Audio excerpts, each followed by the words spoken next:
बारगाह-ए-ख़ैरुल-अनवाम में अपनी हाज़िरी पेश करने के लिए दावत देता हूँ। किसी मस्जिद के नमाजी हैं, किसी मस्जिद की सफ़ों की ज़ीनत करने वाले सूफ़ी मोहम्मद अकबर साहब तशरीफ़ लाते हैं।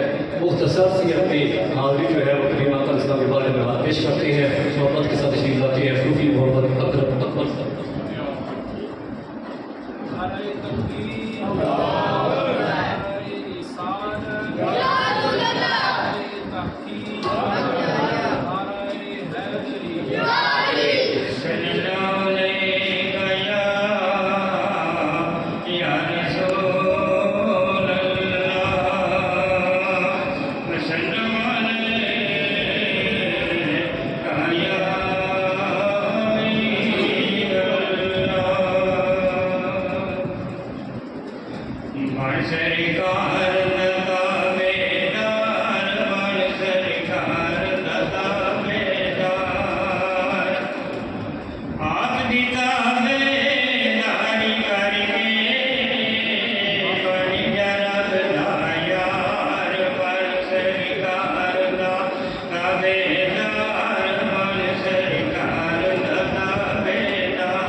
माशाअल्लाह खूबसूरत अंदाज में बाबा जी ने अपनी हाज़िरी करीम आक़ा इस्लाम